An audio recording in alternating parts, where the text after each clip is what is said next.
Is it okay if I just ask you some questions and just hang out and talk a little bit? So tea and coffee is here. Yeah. Okay. Sounds great. Let's do it. Yeah, awesome. So first thing I want to ask you is, and also popped up here online, is do you think AR and the way, yeah, Paul is super loud right now. It's okay, it's okay. Hopefully you can hear me all right. Do you think AR is ready the way it is now? Like, do you think that there's enough access to AR? Because I'm especially thinking about like some places where the access to smartphones in a regular basis is not as usual, like it's not as normal and part of the routine. So do you feel like it is, ready now, or do you still feel like there are some steps that need to be taken to so we can incorporate AR more into our day-to-day basis? I think, yeah, that's a really great question. And generally, I think that we're definitely not ready yet. So there are definitely a lot of things we need to do until we are at a point where it really makes sense to integrate AI. So all the things I was talking about in my talk, like 15 years or so. Mm-hmm. So it's not something what we can achieve in the next 2 years or so, right? Because besides all the ethical things Paul just mentioned, or Anita just mentioned this morning, but I found like interesting enough things we definitely need to talk about and discuss. There are also a lot of technical design challenges we need to answer first, right? So this was the thing I focused on, like how can we actually interact with that? What is the user experience of that? So to already start with some general guidelines, how we as designers can approach that and present that and make sure that the human being is in the center. Mm-hmm. We have a lot of technical issues still, a lot of problems with prototype, a lot of challenges generally about like what kind of content, privacy. So, I talked about virtualization, but this also comes with a lot of privacy problems. Mm-hmm. And I personally think we're not at a point where, we can move into a future. But I think now is the perfect point to start those conversations, right? Yes. So all the things we are having now, like personalization, what actually happens with the content, where is it placed, how does tracking works, how are specific experience. It's great when we have that now and not when they're first get on the market. And we need to learn on the hard way, but started early on. So this awesome. I would actually recommend. And I'm hearing a little echo. Is that from yourself or from the stage? No, from me. But I think it's fine. Hopefully it's fine. Just feel free to just let me know. It's supposed to be a little bit more informal. It's all good. Hope it's not too bad. I have more questions from online people here. First of all, people are like really saying that was really nice talk. So just so you know, people are reacting really well, specifically online, and I'm sure physically as well. But I have a question saying, what do you think about attention economics in the context of AR glasses? Is a question I have here online. So could you repeat that? I didn't hear that. What do you think about attention economics in the context of AR glasses? Yeah, so it's kind of interesting seeing how honestly, that's a great question. Because, all the things we learn from user experience and the things that they're using like apps and websites and other digital products can of course be used at some point for glasses. Although this will be different. And I think it's really important to start with the smartphones and the technology we're having right now to do the first tests. And also the things that involve like how to interact with content, right?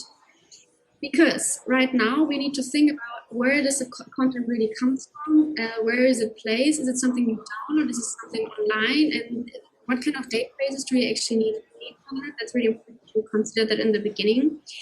And you probably remember like the first step of the AR project, which was the responsiveness, right? So right now it's that you download, or like when you load a page, you kind of downsize at some point. But how does that work when you have specific content and and don't really know like how big the screen is, how big the display is, you need to download a specific amount of like, how do you say, like pixels, and then either like up or downscale that. So this will be different, and you need to, of course, right? This will be all online and be downloaded and be adjusted like at that point. So this is another thing. We are not quite there yet. Yeah, awesome. Yeah, thank you so much for that reply. I have one more question here from the online people, which is, what are your thoughts on privacy issues related to AR and the future beyond screens? Great question. That's super interesting, and definitely, yeah, I'm so glad that someone asked that, because this is definitely one of the most important questions, the most important discussions we need to have now. Privacy. What do you share? What don't you share? What's private? And also generally, like, I talked about those kind of mirror wall outside. So what stays there? What is private? How does it look for different people? What can you share? How does this kind of setting really work? And if things are saved somewhere online, personalized for you, how safe is that actually? Who has access to that? Who uses that information, right? Because imagine like Apple releases some AR glasses and they personalize this, like the whole world for you. They know everything about you. All the personalization happens from one company. So who really owns that kind of data gathered, from your preferences? There are super interesting questions correlating with artificial intelligence and personalization. So what really happens with the data which is gathered there? Awesome. I think a really important point.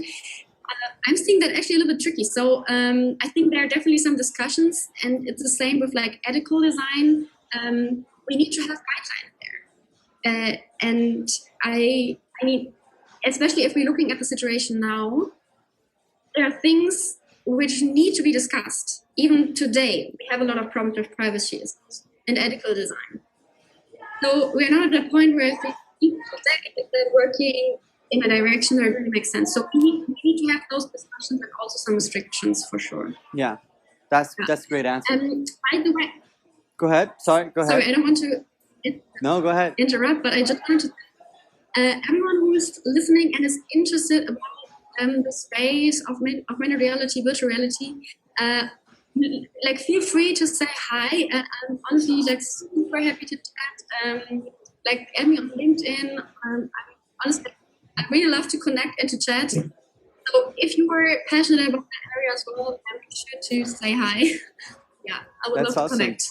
Where should they say hi?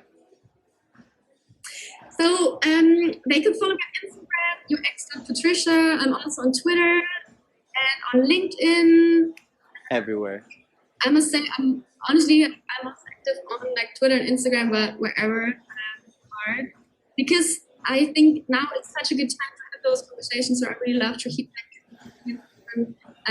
also different experiences, because I know that a lot of people are working in the area as well and having other lessons learned maybe. So I'm kind of interested about their approaches as well. Awesome. Yeah, that's so good. Thank you so much for being so receptive and asking people to get in touch with you. I think I also agree with you. I think it's very important so that we have this horizontal line where we can all feel like we can talk to each other. So from a design level or even just user experience or whatever. That's pretty cool.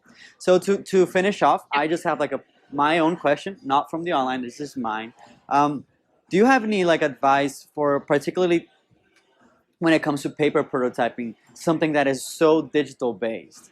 Like I feel like a lot of people, myself included, there's like this block because it feels like everyone has awareness of how important it is, but at the same time, there's this huge block because it feels so counterintuitive, right? So I don't know if you have any advice of just like how important it is and how do you approach like paper prototyping?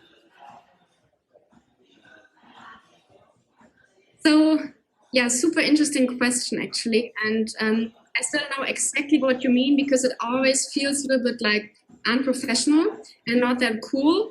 But from my experience, it's so much faster, and you can test ideas almost the same like interactive prototypes. And especially if you're working in fields like VR and AR, I know that when you do proper prototypes with like glasses or with goggles, it takes some time. So if you have some things you want to test briefly and like super quick, paper prototypes are a really great way to get started. And especially with AR, most of the questions I had for the project were like, what kind of information do I need where? So it's not about like fancy interactions or things like that. I tested that, of course, with prototypes. But what kind of information is really helpful? And if you give them like VR, like AR glasses and a digital prototype, or just their like the information you are assuming them to know, it's much faster and gives you like very similar results. And from my experience, is just start with a few paper prototypes. You could also design things like digitally, just print out like what I did, and do a Wizard of Oz thing in the end. And you will realize how many insights you actually getting. Awesome. Yeah. So my recommendation: just print stuff out, or even like draw it with your own hand, and watch how many insights you actually get. Because after a few times, you will realize, okay, there are actually much more insights than I thought. Awesome. Awesome. Thank you so much. These are great answers. That's all the time we have. But thank you so much. Your talk was amazing. You just had amazing answers for the questions. So I hope to see you sometime in the future. And yeah, the future cities or whatever. Thank you so much. Hope you stick around to like watch other talks that we have. But thank you so much. And we'll have other interviews now. Thank you so much. Bye. Okay. Thank you. Bye bye.